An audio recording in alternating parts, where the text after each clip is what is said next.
we'll start.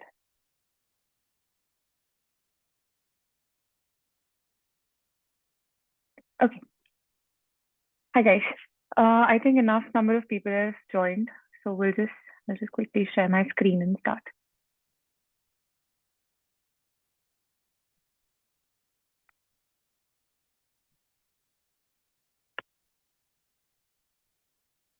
Is it visible? Can everybody see?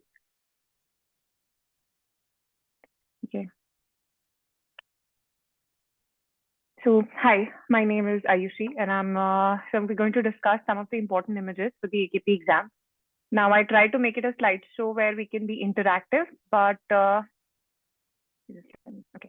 I tried to make it an interactive session, but I was not able to figure out the exact PPT specification. So I have the answers along with it, and I won't be able to hide the images and questions. All right. So let's move on to the first one. So this image is a human bite image. Okay. Yeah. So as you can see, NAI, they take it very seriously in the AKP exam. And this is the first one, human bite, NAI. Second, we move on to, okay. So now Turner syndrome, I've added some points as well, which will help you in the exam. And in normal picture or image questions, what happens is either they give you a scenario or they can give you a direct image. So for example, a human bite could be a direct picture that they will show, and then they will ask you, what is this?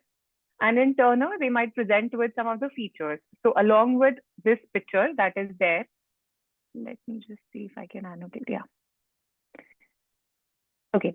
So like with this picture or this picture where they show a webbed neck, and they will show this shielded chest sort of appearance. They could also present, or they could also give a case scenario where they talk about coarctation of aorta. There'll be, and for coarctation of aorta, not necessarily will they give you direct answers. They could also tell you somebody with a learning disability and had a murmur or had a cardiac operation when they were younger. And this is just another point that it is most commonly associated with bicuspid aortic wall. Okay. This is a picture taken from Pediatric on Square, which I actually find these notes. I'm sure you must have seen these notes somewhere. And I find them very helpful because it's easy to remember. So as you can see here, we can see the shield chest. And there is, you might also get this where there's lymphedema of hands and feet, which is an important question because I've seen in some of the question bank, and I'm not sure if I'm remembering the right one, but I've seen in some papers where they give either they mention lymphedema of hands and feet, but they can also give a picture for that. Then there's webbed neck, there is cubitus valgus. So these are some of the points to remember in Turner syndrome. There are a lot of points in this picture, but I would say to remember a few for the exam would be short stature, lymphedema, shield chest, cubitus valgus, webbed neck, and you have to remember normal intelligence. So, excuse me, you can remember normal intelligence because in most of the questions, they might present with learning, other genetic disorders, may present with learning disability. So it's a good point to differentiate between each. Okay. So, and then most commonly associated with bicuspid aortic wall could also be asked in the exam. All right, next question. Okay. So this is a picture of fetal alcohol syndrome. Fetal alcohol syndrome can present with smooth philtrum. So as you can see in this picture, smooth philtrum is there. There are thin upper lip is very thin in this, we can see. And very thin. And then there is a short palpebral fissure as well. Okay, see, short palpebral fissure as well.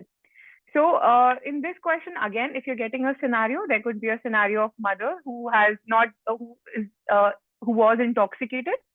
And there would be a history of social services. There could be a history of social services as well.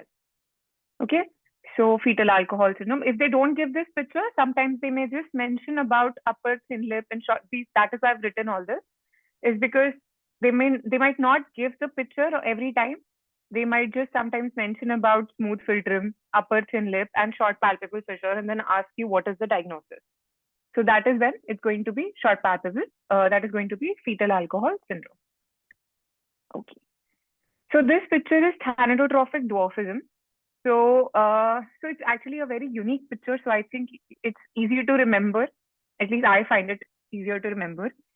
because it's a very unique, you can't confuse it with something else. But just to clarify some features, there's going to be a short chest, there's going to be short limbs, and investigation in this case is going to be a skeletal survey or an X-ray.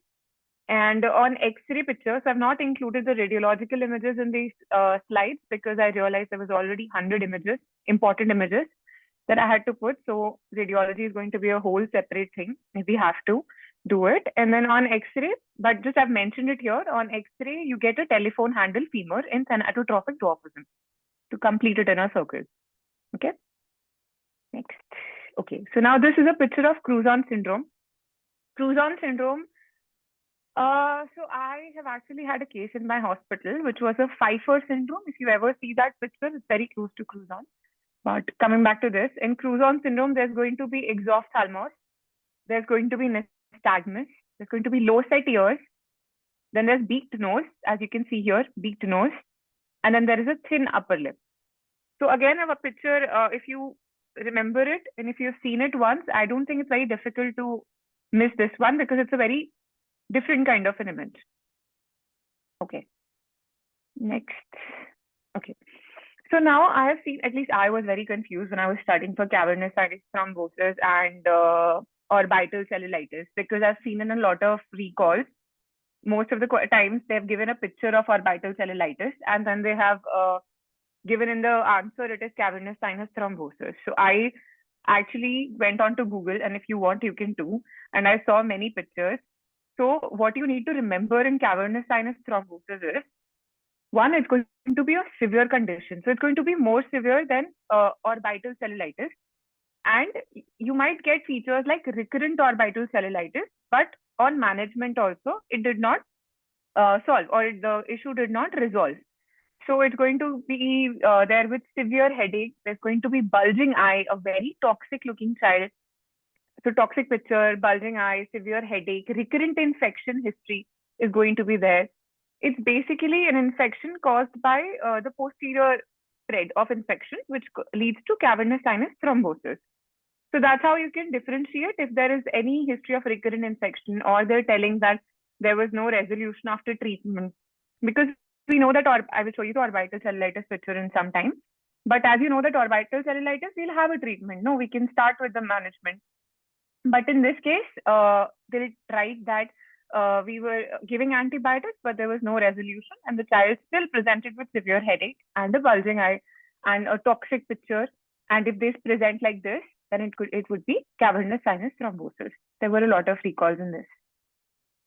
Okay, so now this is incontinentia pigmenti. Incontinentia pigmenti is going to present in a line. If you can see, it's going to be a, like, you can see these features.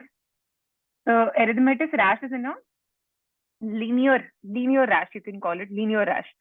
And in incontinentia pigmenti, they would actually give you a family history because it's an X-linked dominant disorder. So if they're giving this picture, they might add just a single line of family history as well for this. So that is when you can. Also, there was a confusion, I think, between, so in many of the questions and recalls, I think the image that was given was wrong. When I was solving many of the image that they had given was different, and the answer was incontinentia pigmenti. So that's not it. This one is incontinentia pigmenti. Next. Okay, so this actually came in my exam in September. Yeah, so this was there in September, and this is a very commonly asked question these days, and they frequently ask it. This is mastocytoma. It presents with itching. It's a tumor of mast cells. Why does it present with itching? Because it's a tumor of mast cells. So when it bursts, the cytokines and leukocytes and all those are released, that causes itching. So mast cells burst out. So this is a mastocytoma, a very common question. So it's very important to recognize this one. Okay.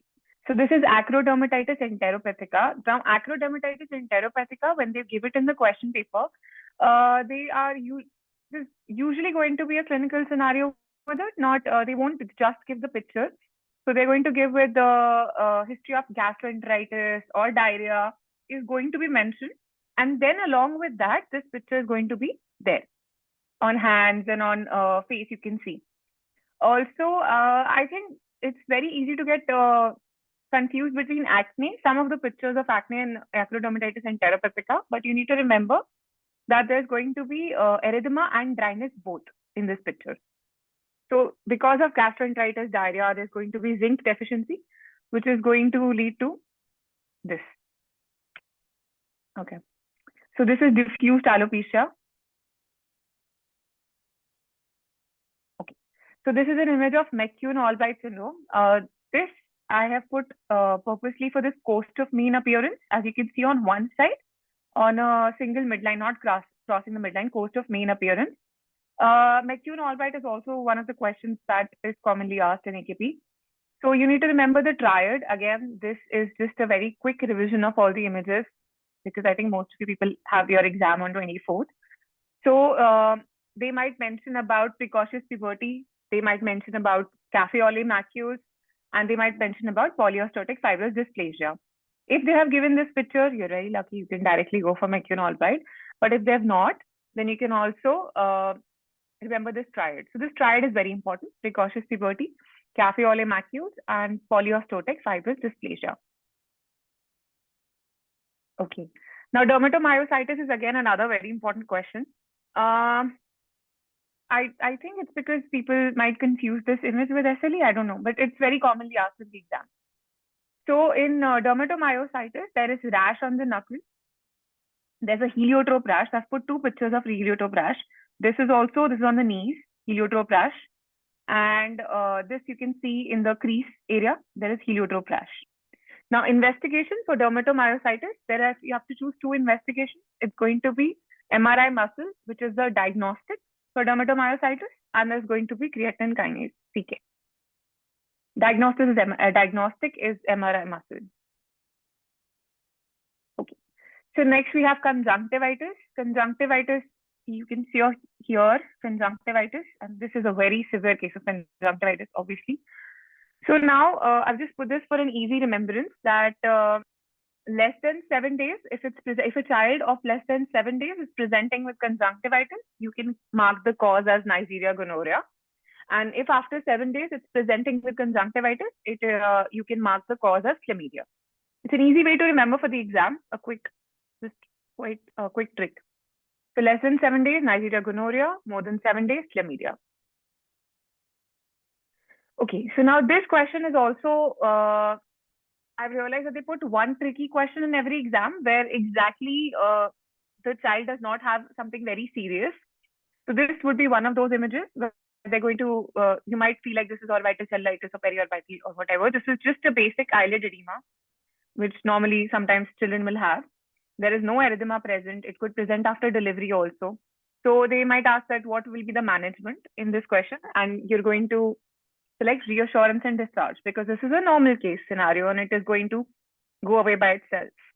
So this is another important picture, which I've noted. So you need to, so they usually put one question like this, one image, which is going to be different, which might which might not require any management, but they just want you to recognize that there is no management required. There's going to be reassurance and discharge only. So just be careful about that question. Okay. Now this is a picture of imperforate anus. In imperforate anus, you might also get some little here, like, some sort of a bead-like picture here, so that if the picture is not clear. And imperforate anus is going to be urgent surgical referral. Okay. So now this is a blueberry muffin rash. Blueberry muffin rash causes would be rubella and CMV. Blueberry muffin rash is a commonly just read about it. Rubella and CMV.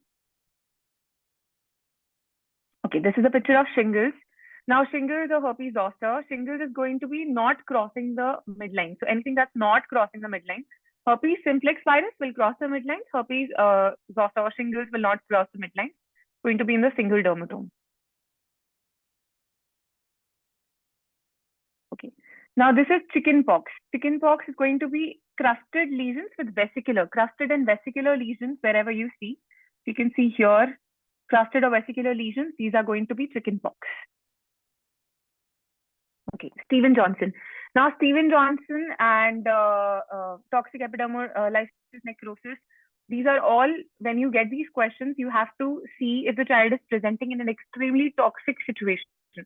So they will give you a scenario where they'll mention about it. They'll talk about the child being extremely sick. They'll talk about the child being in a toxic situation. And you have to see that there is involvement of mucous membrane. There's going to be some history of infection or drugs. Steven Johnson is associated with mycoplasma infection. This question was there, I think, repeated twice or thrice in the recalls or more than that. So it is associated with mycoplasma infection, one of the questions. You need to remember this. And it is more common in Chinese. Just another point to remember. Okay. Now this is herpes stomatitis. These little ones, if you can see here, the round ones, they're known as herpingina. And herpes stomatitis is due to, the herpingina is due to HSV1. And what treatment will you give? You'll give acyclovir. This here. So I was talking about eczema picture, that sometimes it can be confusing with acrodermatitis enteropathica. So actually not this one, I've chosen a very light one, but there were some pictures where eczema was also looking very excruciatingly painful. Some pictures are confusing like that. So this is an eczema picture. You might be getting this in a cow milk protein allergy scenario in the exam. This is ataxia telangiectasia. Okay, so this is HSP. If you get this picture, this is palpable purpura over the bilateral legs and buttocks. To get this also, there would be another picture with the, you need to just see if they've mentioned about, they usually mention about palpable purpura. Then they might also mention about what is the investigation, because the most important one in HSP, what they ask about is follow-up. So I've just put one part of the uncomplicated follow-up here, but there's an entire guideline. So if you're just going through guidelines, quickly go through the complication section of HSP, because you need to go through the uncomplicated and complicated. They might ask you a question there about the follow-up. So in uncomplicated, there's going to be a GP follow-up. There's going to be a BP monthly for 6 months, and there's going to be urine dipsticks for weekly. I think the particular question that was asking in this was, the answer was going to be urine analysis in this question, that the child has come and does not have any features. Again, in complicated section is going to be proteinuria. The child is going to present with proteinuria and hematuria. So then there is another management in another scenario in that case.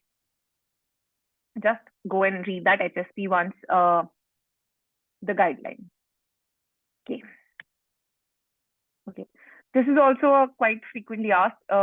This is necrobiosis lipoidica. Necrobiosis lipoidica is a lipid deposition you'll usually get in the diabetic patients. And it could be because the diabetic patient got a history of trauma or maybe post-surgery. In this picture, you can't see it very clearly, but you'll get yellow lipid deposition. If you can see in this picture, I'm not able to zoom it in. But here there's yellow deposition. There's going to be yellow deposition like that, lipid deposition. So that's going to be necrobiosis lipoidica. Okay, this picture is Horner syndrome. Now, Horner syndrome, this eye is affected. And there is ptosis. There is dystosis is there is meiosis is there, and then there is anhidrosis. You might get this all three features in the question as well. They might tell you there is ptosis, meiosis, and things like that, or you might get this picture, and the answer was Horner syndrome in that case. So ptosis, meiosis, anhidrosis. You need to remember this triad: ptosis, meiosis, anhidrosis. Okay. So this is Parinaud syndrome. Parinaud syndrome, you need to remember that there is upward gaze palsy, there's loss of pupillary reflex and nystagmus. So now you might get a picture where you have to see that there is upward gaze palsy. The patient is not able to look up. So upward gaze palsy is there, and there is going to, so they're going to mention that so-and-so picture is there with loss of pupillary reflex and nystagmus. So you have to make that triad. So this is not exactly a triad, but these are the features for Parinaud syndrome: upward gaze palsy, loss of pupillary reflex, and nystagmus. Okay. So this is an SMA picture, spinal muscular atrophy type 1 in neonates. You can see there's a bell-shaped chest. Sorry. There's a bell-shaped chest. There's distended abdomen, bell-shaped chest, distended abdomen, a frog-like posture because there's hypotonia, And SMA type 1 is also known as Wernicke-Hoffman disease. Wernicke-Hoffman disease. All right. Okay. So this myotonic dystrophy, again, a very common question in the exam. This picture I took from one of the recalls. Now you might get a better picture there. So you can see there's a triangular appearance in this child's face, and there are similar facies is also there. Here the mother, I know, when I was solving, I thought this is not blank facies, but when they give it in the exam, maybe they mentioned with a proper blank facies. Otherwise, inverted V mouth, and there's going to be similar face with the father. There's going to be familial similarity. There's going to be alert blank facies. Then you can select the option myotonic dystrophy. Blank facies and alert facies should also give you the cue for the myotonic dystrophy. Okay. This is a case of left lower motor neuron lesion. So then how do we tell? So the child is not able to close the eyes, and there's no wrinkling, and not able to close the mouth also. This is another question that came in September 2023. This particular picture. Child not able to close eyes, no wrinkling, and not able to close the mouth also from that side. Also, we make sure, because the options is also going to have right side, so make sure that you're able to tell which side low motor neuron lesion is there, right or left. So here you can see that not able to close the left side. Then there is no wrinkles here. Here you can see slight wrinkling. And this child, when crying, his mouth is also open from this end, but here it's not able to close the mouth. Okay. So this particular case is a right inferior oblique, but I have written here muscles with action to remember. So a very simple trick to remember is obliques are opposite, rectus are similar. Okay. So what that means is, when you're talking about obliques, if you're talking about inferior oblique, there's going to be inferior oblique is responsible for superior upward movement, and superior oblique is responsible for downward movement. So obliques are opposite, and superior rectus is going to be for upward, inferior rectus is going to be downward. So you just need to remember that obliques is going to be opposite, and O for oblique, O for opposites, and rectus is going to be similar. If you remember that, it's going to be easy. It's going to be easy to guess what answer it is. Okay, so this is right inferior oblique. Okay. Because see, this one is the affected eye, not able to look up. The paresthesia here, the difficulty is here. Inferior. So the question was, which muscle is affected in this case? So in this case, if this is right and this is left, this muscle, because the child was asked to look up. When the child was asked to look up, they were not able to move from this eye. So which muscle would be responsible? Inferior oblique muscle would be responsible, or superior rectus if they're given in the option, and the option superior rectus was not given. Okay, so rectus similar, oblique opposite. I'm so sorry, just give me a minute. Okay. Yeah, so this is that. Next question.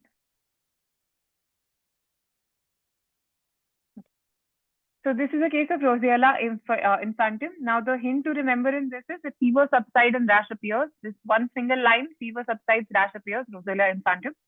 HSC 6 and 7 causes this. Okay. Next. Okay. This is a case of mastoiditis. Mastoiditis is going to present with swelling behind the ear. There's a swelling behind the ear. You can see little redness also. So whenever swelling behind the ear and redness is there, it's going to be mastoiditis. Okay.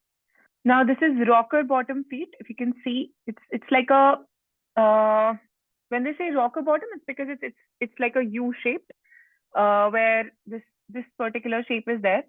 So rocker bottom feet is presented Patau syndrome and Edwards syndrome.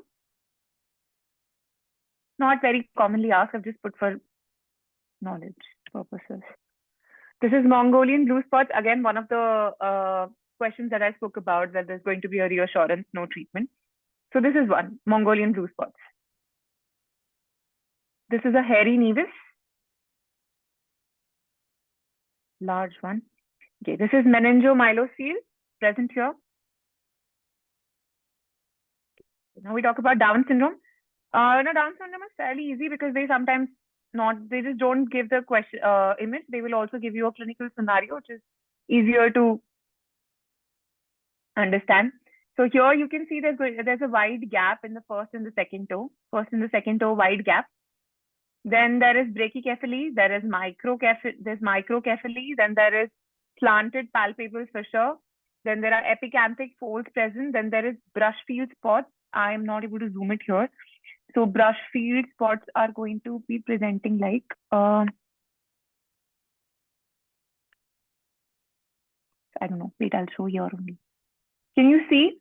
So sometimes it's difficult to diagnose like some of the questions and some of the pictures where stellate iris is present, because stellate iris is present in Williams and brush field spots are present in Down. So the dot-like picture, dot-like picture is going to be like on the surrounding, is going to be Down syndrome, and stellate is a proper stellate when they make it. I'll show it to you. I have it ahead. So this is brush field with wide gap between the first and the second toe. Then there is brush field spots. Then there is a small nose with widened nasal bridge. All right. This is there. Okay. So this is one of another picture that I took from pediatric on square. I find it very easy to understand from this. So there's they also mention about atlantoaxial instability in this AKP exam quite commonly associated with Down syndrome. Then there is cataract, and then there's brush field spots and the nystagmus. I don't think you need to study a lot of, these associations are helpful in the case of when you're solving questions otherwise. These associations with tracheosis fistula, Hirschsprung's disease, duodenal atresia, because they might just mention Down so that you can associate it with that. So these associations are important. Okay, I'm going to move ahead from this. All right. So congenital hypothyroidism was also, I think, there in September 2023. They'll give a child like this, and there's going to be edematous appearance. There's macroglossia. Then there's a hoarse cry. There is hypotonia in the child, and there's constipation and recurrent hypothermia in case of congenital hypothyroidism. Okay. So again, I think this is important to know. So congenital hypothyroidism, just a child presenting with edematous appearance, macroglossia. There might be hypotonia, there'll be recurrent hypothermia, hoarse cry, and constipation. Okay. Now this is erythema marginatum. Erythema marginatum presents with a pale center, and they may coalesce together and like form these lesions like this. And erythema marginatum is present in acute rheumatic fever.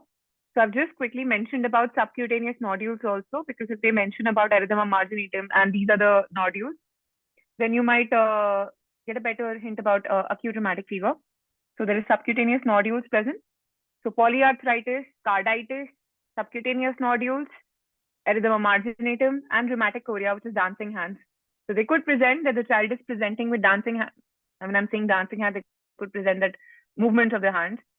And then there is subcutaneous, then they might mention about subcutaneous nodules, like some swelling over the knuckles or some nodules, some other way they could present nodules like that.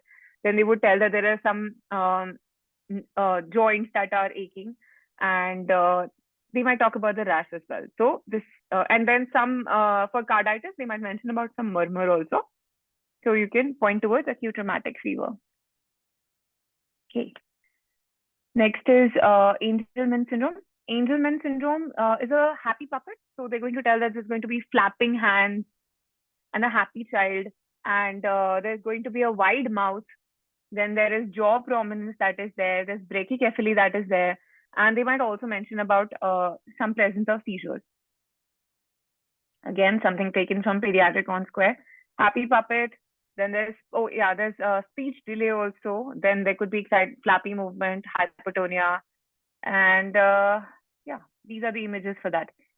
Then there is which medication should be avoided? Carbamazepine and vigabatrin. I have not seen any question yet, so I think that's just to make an association. This much is okay. Okay. This is Williams syndrome. Williams syndrome is going to have a broad forehead and a long philtrum. Then there's going to be a large mouth. There's going to be the lips are going to be big. Then there is in this picture, you can't see particularly, but there are widely spaced teeth as well, like peg shape. So widely spaced teeth are there. And then I spoke about stellate iris in William. So this is stellate iris present in William. Brush field is going to just dot, dot, dot, dot, dot on the end. And then there's, and this is known as cocktail personality. And there is short stature as well, which might be present in this case. Another picture from Pediatric on Square. I think it's easier to remember if you see all these images in one go. So there is, you can see there's cocktail personality, talking to everybody, and then there is a smile on the face. There is stellate iris present here. There's a long philtrum, elephant face, broad mouth, and mental retardation. Yeah, they might mention about mental retardation in this case. And the most common cardiac defect associated is going to be supravalvular aortic stenosis or a peripheral pulmonary stenosis. Either way, supravalvular aortic stenosis or peripheral pulmonary stenosis, because I remember, I think one of the questions asked about peripheral pulmonary stenosis. Then there is hypercalcemia. Okay. Lab findings, hypercalcemia. Okay, next. So this is an ambiguous genitalia. Again, another common question that is asked in the exam. Ambiguous genitalia is going to be present in congenital adrenal hyperplasia. And the investigation that you go for this is 17-hydroxyprogesterone. A very big topic, so I decided to just summarize it in short in this only. The main points you should read, but although just have a read about congenital adrenal hyperplasia and details about the metabolic findings and how it could present and salt losing crisis and everything. Adrenal insufficiency is an important topic. Okay, so now this is systemic lupus erythematosus. We can see the butterfly rash here. Okay, and systemic lupus erythematosus is going to present as a multi-organ disorder in the question. They're going to mention about skin, they're going to mention about joints, they're going to mention about blood, many multi-organs involvement.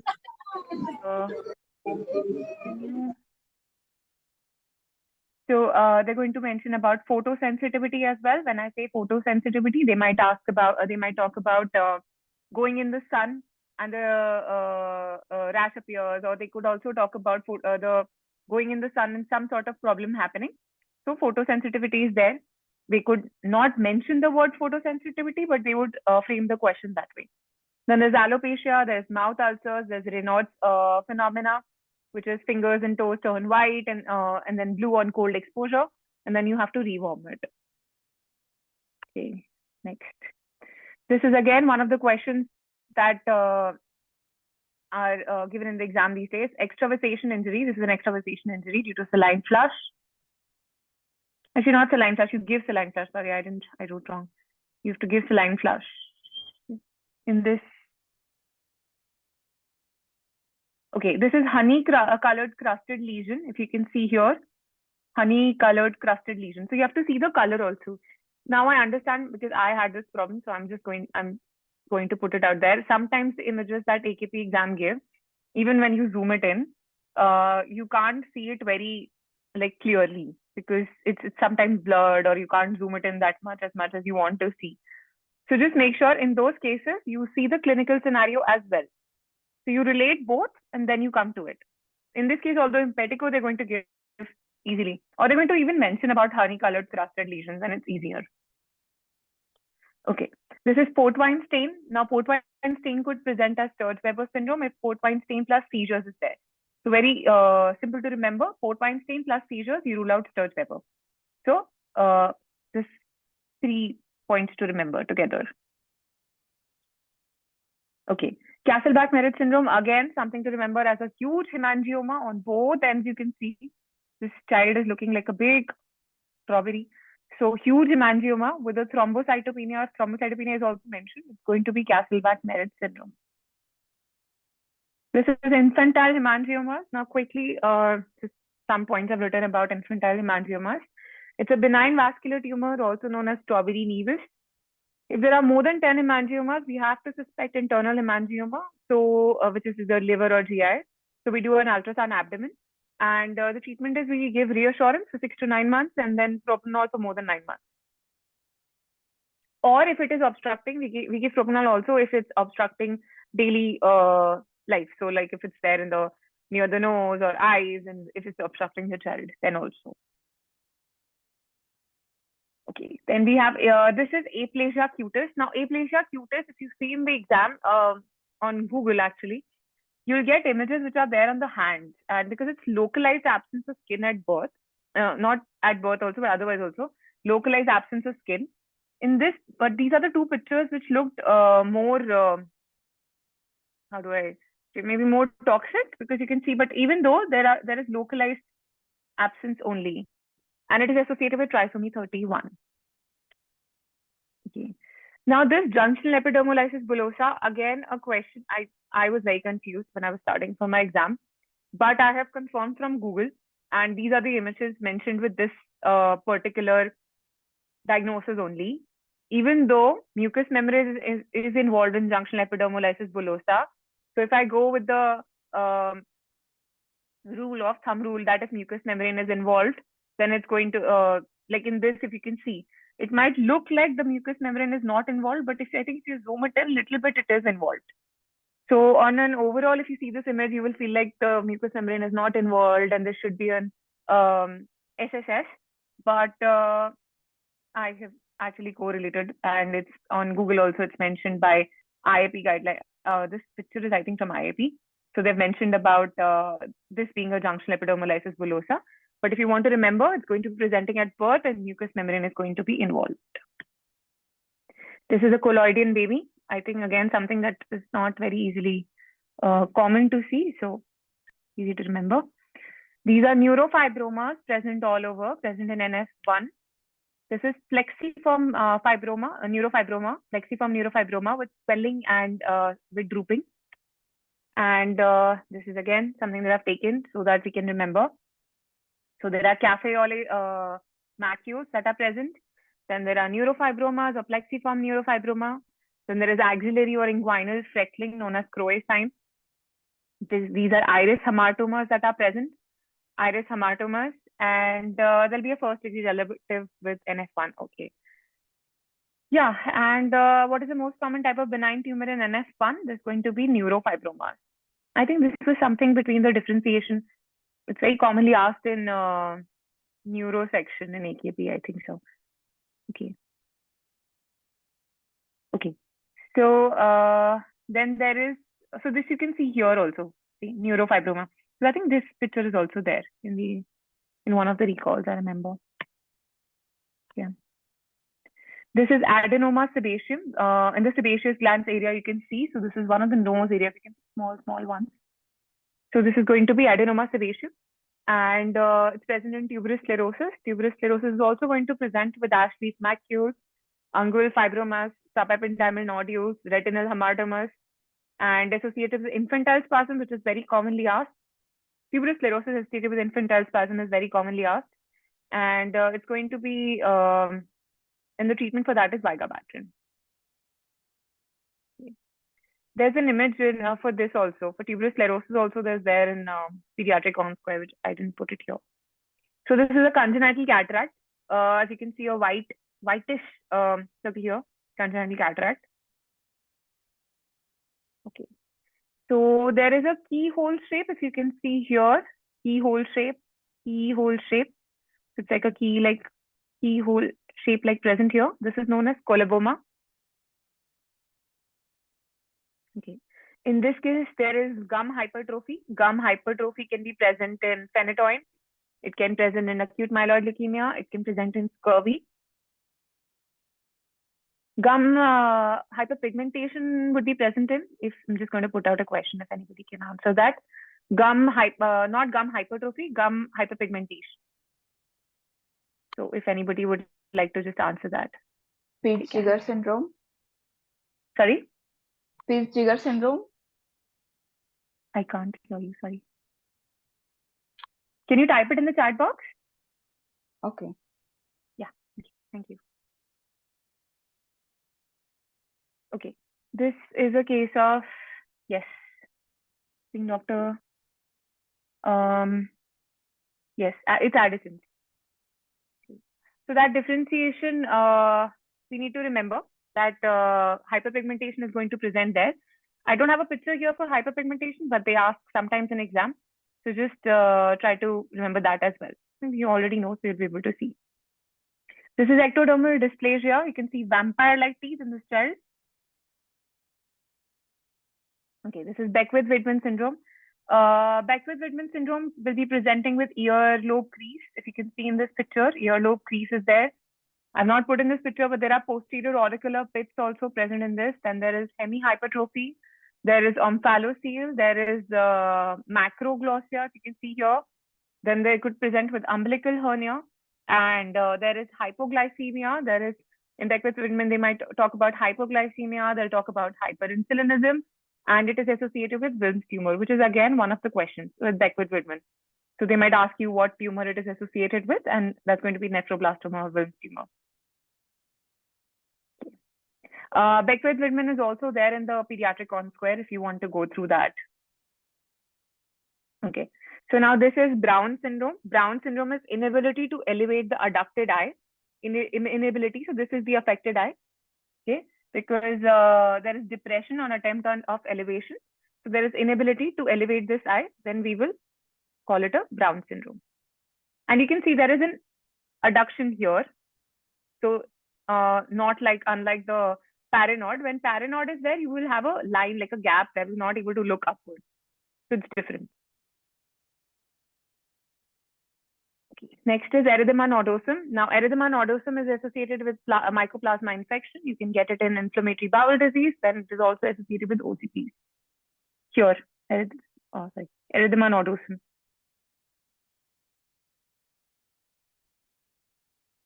This is erythema migrans. If you can see, this is, I think, closer picture. So it's all present. If you can see, there's a clear center and there's a target bulge lesion. This is present in Lyme disease. Lyme disease guideline is also mentioned in the pediatric guidelines if you want to quickly go through that. There's not a lot in that. And in Lyme disease, you'll usually get either about erythema migrans, or there'll be a history of camping or some forest visit as well. Otherwise, some neurological features will also be present with Lyme disease. Okay, now this is aniridia. Aniridia, they're going to give this image, and then they'll ask you what is it associated with. So you the answer for usually, which is Vager syndrome. So there'll be Vager syndrome. Then there is, sorry. Yeah. So it's going to be Vager syndrome. There's going to be Wilms tumor. There's aniridia, genital abnormalities, and mental retardation. This question could also be framed like that. They might mention about all the other, and they'll ask about what is it associated with. So the question could be about genital abnormalities. The question could be they've mentioned all three and asking about Wilms tumor. So aniridia, where there is absence of iris. This is congenital glaucoma. Congenital glaucoma is going to present with a large eye, and it's going to be buphtalmos. It's called buphtalmos, and there's going to be a dilated pupil. The cornea becomes thickened and cloudy. And you can see it's very big eyes child is having. This is bilateral cephal hematoma. There's a, I don't know if picture is clear or not, but it's like this thing. There's a depression in the center here like this. So bilateral cephal hematoma. Okay. This is palatal petechia. If you can see in your devices, here it's given palatal petechia. It's associated with Epstein-Barr virus and infectious mononucleosis. This is eczema herpeticum. Crusted lesions, you can see. Eczema herpeticum.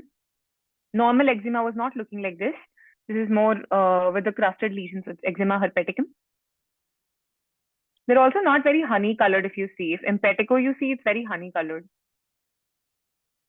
This is acanthosis nigricans. Hyperpigmentation present in the, because of insulin resistance, hyperpigmentation is present in the axillary area, or it could be present in the neckline as well, in the back of the neck. Okay, so now orbital cellulitis that I was talking about. This is a picture of orbital cellulitis where the patient will not be able to open their eyes. There's severe pain. Okay, so there's ophthalmoplasia, then the not able to open the eyes, and then there is redness as well. And the cause for orbital cellulitis is Staph aureus. Treatment is IV ceftriaxone. And investigation, they sometimes ask about investigation as well, which will be MRI to exclude the posterior extension. This is periorbital cellulitis, where the child will be able to open their eyes, but there's not that much pain, or the severity of it is not that much. And the treatment for this is oral co-amoxiclav. Okay, this is Fragile X syndrome. Fragile X syndrome is going to present with, I think, first feature that you can see is big ears. So if you're seeing big ears in a child, it's you can think about Fragile X. There's a long, narrow face. There is prominent jaw. There is big ears, macroorchidism, intellectual disability. See, another point that I was talking about, that if they've mentioned about intellectual disability with all of these features, with big ears, even if they've mentioned, it's going to be Fragile X syndrome. Okay. This is oral lichen planus. Here, if you can see, oral lichen planus, whitish appearance. This is geographical tongue. This is also one of the questions that I was talking about when they ask about reassurance. This is normally that occurs in children. So this is another example of those questions. This is geographical tongue. And you give just reassurance in this case. Okay, another NAI picture where you will get a circular, these are all cigarette burns. So you'll get burns in a circular shape. All these circular shapes, specific circular shapes that cannot occur otherwise, is going to be cigarette burn. Okay, so we're going to get into some of the questions. You might have seen these questions in the in some of the recalls that you've done. I took them from AKP sample papers only given by MedPrepOnline-Mrcpch. First question is a 3-year-old Romanian child who has recently arrived in the UK was noted to have abnormality of the nail bed. In which of the following is the physical sign or clinical feature? So first of all, we need to see this picture. We need to see what is the physical sign that is visible here. I don't think I've written it here. Can somebody answer that? The answer is here, but can somebody tell the physical sign that is there? In the text box is also okay, fine. Yes, okay. So it's clubbing. And if we see in all the other options, congenital cystic adenomatoid malformation is not going to present with clubbing. Sickle cell, polycystic kidneys, pulmonary stenosis also does not present with clubbing. So Eisenmenger is going to present with clubbing here. So the answer is Eisenmenger syndrome. Okay. Next, so yeah, this is quickly I've taken from osmosis. If you want to go through causes of clubbing, the cause of clubbing, the mnemonic is clubbing only.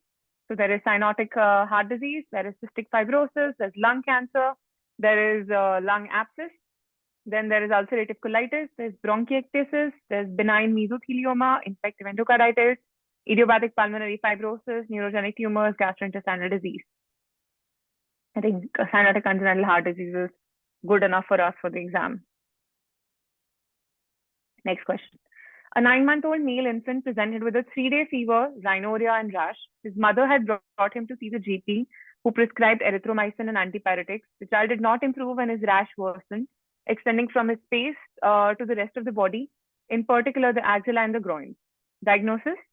This is not an atopic dermatitis because atopic dermatitis is not this severe. And a herpes simplex infection with secondary bacterial infection. Could think about it, maybe. Impetigo, it's not impetigo because we just studied that impetigo is going to be honey-colored, honey-crusted lesions. Now, staphylococcal scalded skin syndrome or toxic epidermolysis necrosis are the two main things that we can think about. Stevens-Johnson's also. So all three of these options fit better than all three above. Now we have to rule out of this.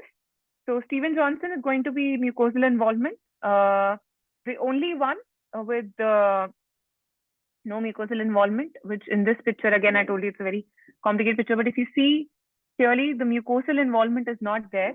Like the lips are clear. Around the lips it's there, but the lips are clear. So it's going to be a staphylococcal scalded skin syndrome. This picture was given by MedPrepOnline-Mrcpch only. So I think we can remember this picture well. They might repeat it because this was there in one of their one of their sample papers. This is staphylococcal scalded skin syndrome in toxic epidermolysis necrosis and in Stevens-Johnson, which I think I've shown a picture. Yeah. Please. This is Staphylococcus calded skin syndrome. Two pictures. This is another confusing image, but I've confirmed from the Google one. So we might not be able to see it maybe in this, that the mucosal involvement is there or not. But this picture is also, if you see here closely and here closely, the mucosal involvement is not there. So we can call this a Staphylococcus calded skin syndrome caused by Staph aureus. There's going to be Nikolsky sign positive, and treatment is IV fluoxetine. And this is toxic epidermolysis necrosis, which is very severe. Even Steven Johnson is going to be very severe with, we've already studied about Steven Johnson. You can see a very toxic child, and there is mucosal involvement. You see the lips are also involved, and in Steven Johnson also the lips were involved.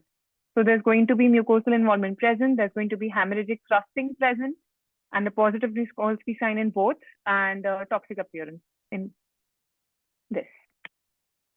Okay. So this I've taken from, I think, DAS clinical cases. If you'd like, you can take a screenshot also. It's a good differentiation point. It's a good way to remember. Sorry. Yeah. So for the blistering disorders, I found this a very good table to remember. For TAS, SOP, or AKP, I've studied for everywhere for this from this only. It's a good table. That's why I've put it here. Okay. So next is this child with 6 months old baby boy who has had a mild skin rash since the age of 2 months. He has suddenly become unwell with fever and marked worsening of the rash. Diagnosis? So marked worsening of the rash. Now we could say that the child was unwell with fever and now there's marked worsening of the rash. It could have been Steven Johnson also, but again, there's no mucosal involvement. So for Steven Johnson, there has to be mucosal involvement.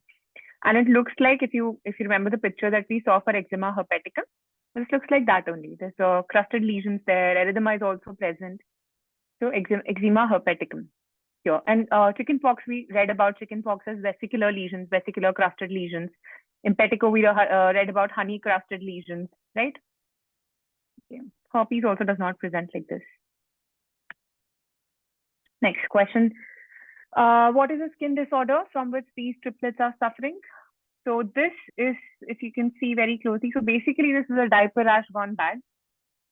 It's a diaper rash which has turned into an ammoniacal dermatitis. Because out of all the points, if you see, the only one pointing towards a diaper rash, because if you see this, the first thing that comes is diaper rash, right? The diaper rash, which has later on because of the diaper rash, there's a dermatitis that has occurred. So ammoniacal dermatitis is the answer for this. Okay. So this question, what are the two main abnormalities shown in this clinical photograph? So we can't see any abdominal muscles. The abdominal muscles are absent. We won't call it ambiguous genitalia because we can see a genitalia here. There is no bladder distension per se that we're able to visualize. There's no exam for fallows. Hypoplastic genitalia could be, but I think moreover they want to comment about the abdomen. So there is absent abdominal muscles, and then there is a scaphoid abdomen.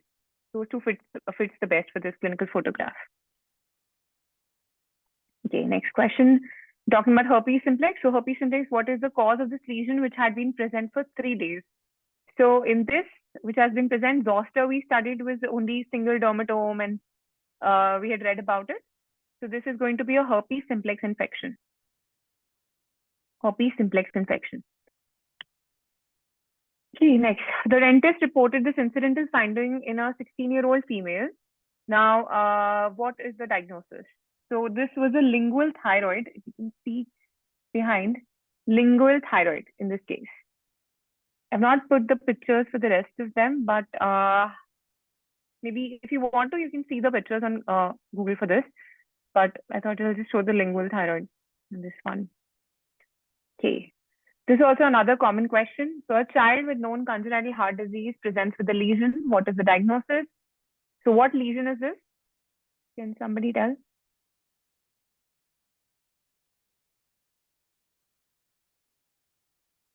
Would somebody like to try the lesion present in this picture?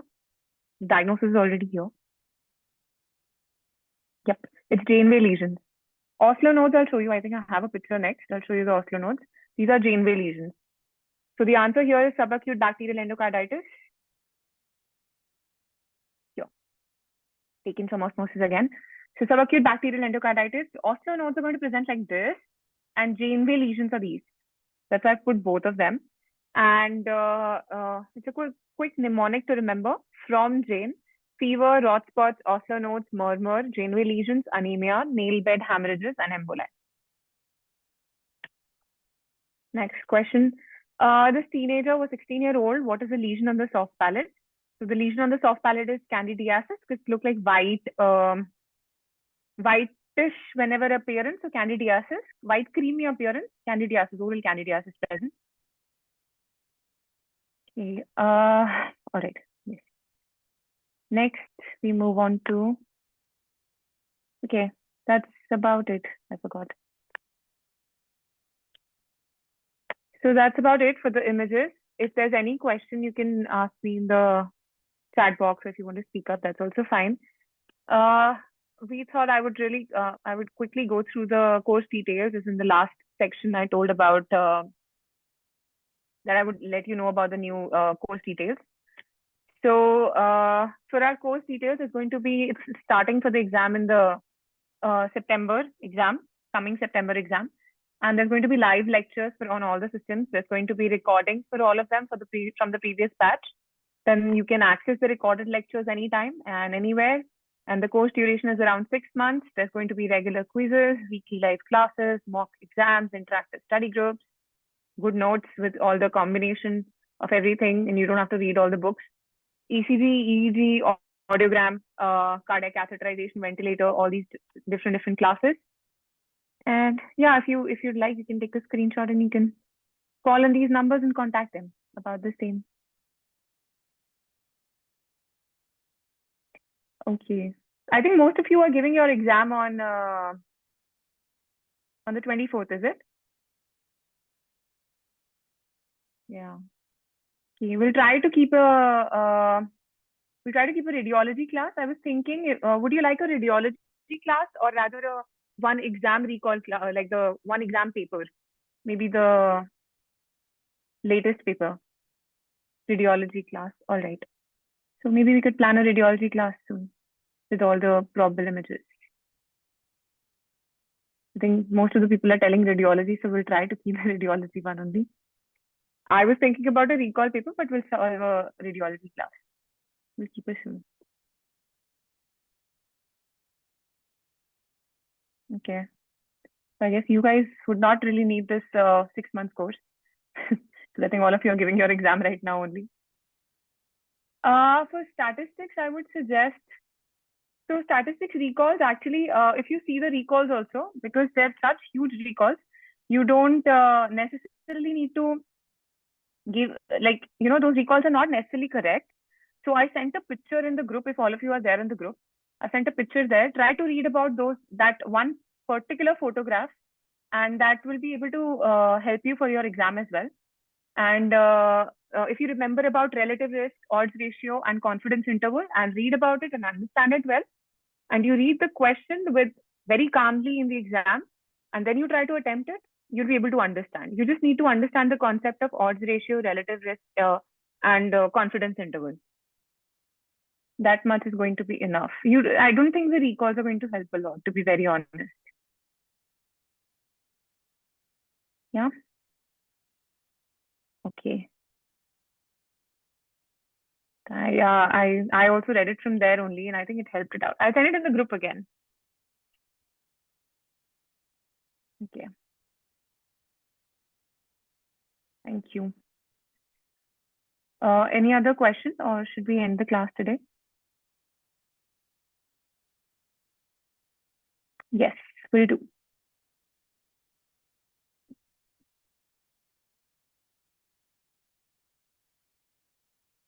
Okay. Thank you guys. Thank you guys for listening. I think I'm going to end the class here. I'll try to cover up, because today's 20th as it is. I'll try to cover up radiology first, and then we'll try if we can do a recall as well.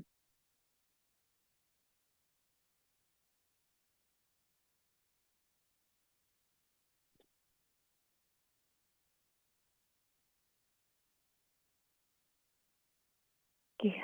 Thanks, guys. I'm going to end the session now.